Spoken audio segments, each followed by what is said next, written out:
नमस्कार, आप सभी का बहुत बहुत स्वागत है। मेरा नाम रूबिका लियाकत है। उदयपुर से मास्टर स्ट्रोक के स्पेशल एडिशन में एक बार फिर से आपका हार्दिक स्वागत है। मास्टर स्ट्रोक की कवर स्टोरी में आज कश्मीर की टेरर फाइल्स का जिक्र करना जरूरी है, क्योंकि आज एनआईए की कोर्ट की तरफ से यासीन मलिक को उम्र कैद की सजा का ऐलान हो गया है। राजद्रोह और आतंकी फंडिंग को लेकर ये उम्र कैद की सजा यासीन मलिक को सुनाई गई है। लेकिन आपको पता है, यासीन मलिक एक टाइम पर स्टेक होल्डर के तौर पर हिंदुस्तान में देखा जाता था कश्मीर का। जब द्विपक्षीय बातचीत पाकिस्तान से होती थी तो ये पीएमओ से लेकर साउथ ब्लॉक के गलियारों में आराम से घूमता फिरता दिखाई देता था, जबकि 90 के दशक में कश्मीरियों के खून का आरोपी अब तो दोषी यही यासीन मलिक है। यासीन मलिक 5 स्टार जिंदगी आज से पहले जिया करता था, लेकिन आतंकवादी संगठनों से साठगांठ के आरोप हमेशा से इसके ऊपर लगते रहे और आज उसका दोष, उसका दोषी ये साबित हो गया है। अब ऐसे में सवाल ये है, इतने वक्त तक ये 5 स्टार जिंदगी जीता कैसे रहा? इतने वक्त तक इतने संगीन आरोपों के बावजूद देश की राजधानी दिल्ली में जब कभी कश्मीर की चर्चा होती तो ये चीफ गेस्ट के तौर पर आता कैसे रहा? एनआईए के शिकंजे में आज की तारीख में अगर ये यासीन मलिक आया तो आया कैसे? कैसे शिकंजा कसा गया और कैसे उम्र कैद की सजा का ये दोषी पाया गया? अब मास्टर स्ट्रोक की कवर स्टोरी में आपको देखना चाहिए।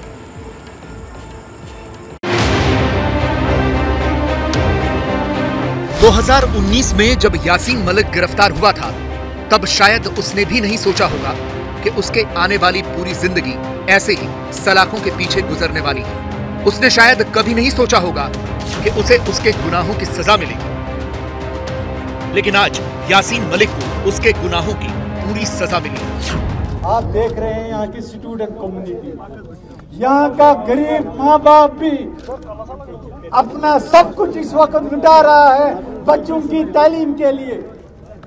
और यही स्टूडेंट जब सड़क पे निकलते हैं, इन स्टूडेंटों को कहा जा रहा है, उन स्टूडेंटों को कहा जा रहा है ये 300 रुपए के ओइस सड़कों पे निकल आते हैं।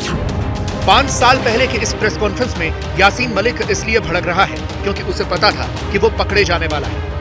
उसे पता था कि कश्मीर के नौजवानों को पैसे देकर पत्थरबाज बनाने वाले उसके मंसूबों का पर्दाफाश होने वाला है, क्योंकि वो एनआईए के हिटलिस्ट में आ चुका था। इसीलिए यासीन मलिक एनआईए को शोले का गब्बर बताने लगा था। ये एनआईए कोई तहकीकाती इदारा नहीं है, ये एनआईए, आपने अगर शोले की पिक्चर देखी है, ये हिंदुस्तान ने बनाया है गब्बर सिंह, ताकि गब्बर सिंह निकले और वो कश्मीरी लोग को डराए धमकाए।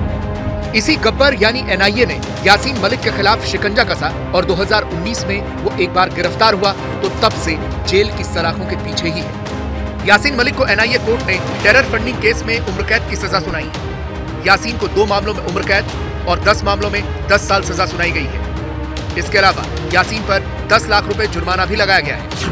अभी सेंटेंसिंग पे ऑर्डर हुआ है, अभी जज साहब ने प्रोनाउंस किया है। 2 लाइफ सेंटेंसिंग है और 10 ईयर्स की 5 पनिशमेंट है इनकी। जुर्माना 10 लाख रुपए है, 10,000 है, अलग अलग है। अगर जुर्माना नहीं देंगे तो उसके डिफॉल्ट में पनिशमेंट है। चूंकि इनकी लाइफ है तो लाइफ ऐसी चलती रहेगी, तो सारी सजाएं कंकरेंट है, एक साथ चलेंगे। जज साहब उससे कहते हैं अब हम आपको जो सजा सुनाएंगे, आप तैयार हैं? तो यासीन मलिक कहता है जी हाँ मैं तैयार हूँ। उसके बाद में यासीन मलिक को एक एक करके जो धाराओं में सजा सुनाई जाती है। उससे पहले जब यासीन मलिक कुर्सी पे बैठा होता है, वो उसको कुछ समझ में नहीं आ रहा था। यकीन मानिए, भले ही उसको पहले बता दिया गया था कि आपको या तो उम्र कैद होगी या फांसी की सजा होगी, लेकिन उसके दिमाग में कहीं ना कहीं फांसी की सजा जरूर घूम रही होगी। सजा सुनने के लिए जब यासीन मलिक अदालत पहुंचा तो वो बहुत ज्यादा घबराया हुआ था, क्योंकि यासीन मलिक के लिए एनआईए की तरफ से फांसी की मांग की गई थी। लेकिन जब उसे फांसी के बजाय उम्र कैद मिली तो यासीन मलिक ने राहत की सांस ली। इस मामले में मैं बहुत कुछ नहीं कह सकता हूं, लेकिन हाँ मैं ये कह सकता हूं कि प्लीड गिल्टी करना उनका एक वेल थॉट डिसीजन है और उनको पता था कि वो क्या कर रहे हैं।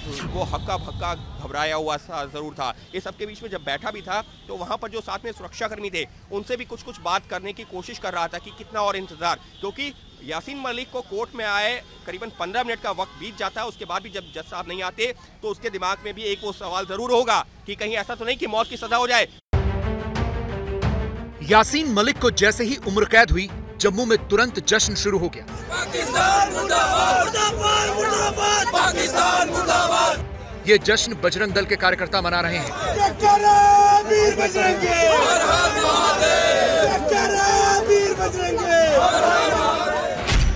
लेकिन कश्मीर में तनाव बना हुआ है। श्रीनगर के मैसूमा इलाके में सजा से पहले ही यासीन मलिक के समर्थकों की उसके घर के बाहर भीड़ जुटनी शुरू हो गई थी। सुरक्षा बल भी थे, लेकिन समर्थकों ने सुरक्षा बलों पर पत्थरबाजी शुरू कर दी, जिसके जवाब में पुलिस को आंसू गैस के गोले छोड़ने पड़े।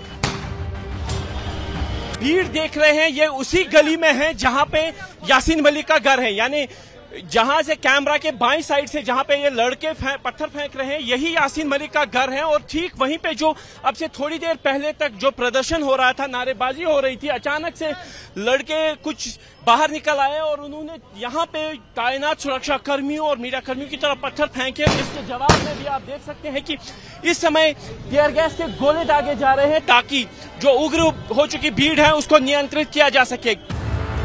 यासीन मलिक की सजा पर राजनीति भी गर्मा गई है। बीजेपी फैसले का स्वागत कर रही है तो गुप्कार नेताओं ने इसे कश्मीर में शांति की कोशिशों के लिए झटका बताया है।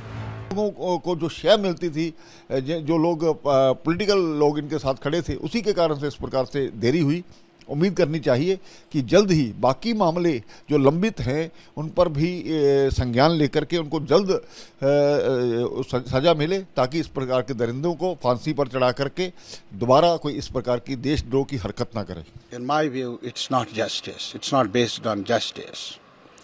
They may claim it today. They may media and all that, corporate media. They will do whatever they want to do.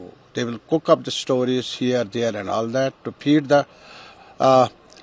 people of the country. But certainly, I must tell, my experience is it is neither hanging nor sentencing, life imprisonments and all that.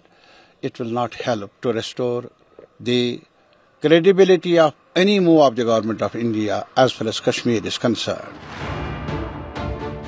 लेकिन यासीन मलिक की सजा अभी अधूरी है। 2017 के terror funding case में तो सजा हो गई, पर 1990 में भारतीय वायुसेना के 4 कर्मियों की हत्या के मामले में अभी ट्रायल चल रहा है और तीसरा केस रुबैया सईद के अपहरण का भी है। इसके अलावा यासीन मलिक के नाम पर 60 से ज्यादा केस दर्ज हैं।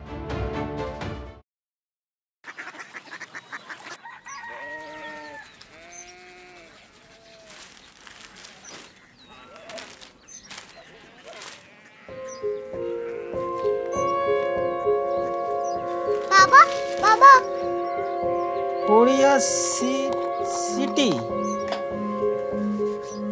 जानिए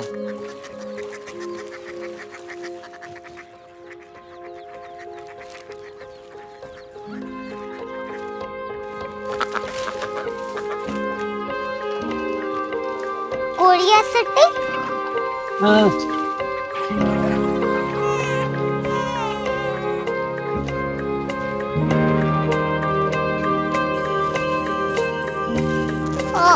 कोरिया सिटी कहाँ पे है? शहर अंग्रेजी लगे हैं।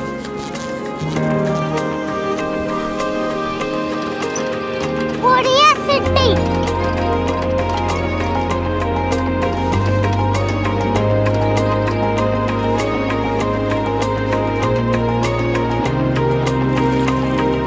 वो बहुत दूर है।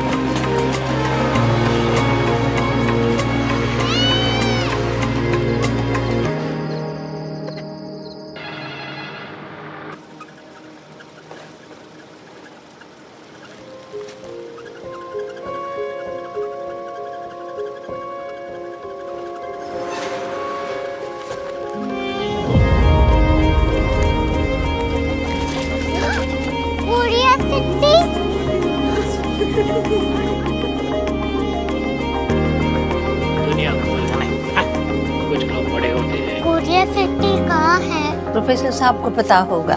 हो, ये छोटा वाला ग्लोब लगता है और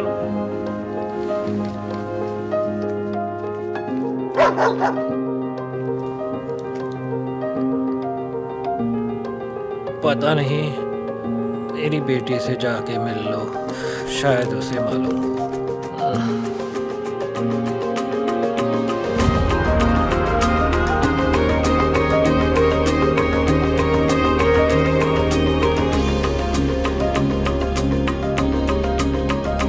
हाय,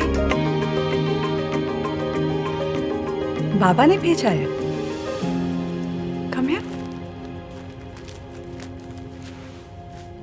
कोरिया सिटी। कोरिया सिटी नहीं, क्यूरियोसिटी। वो क्या? That's what brought you here? जो तुम्हें यहाँ तक ले आया। क्यूरियोसिटी।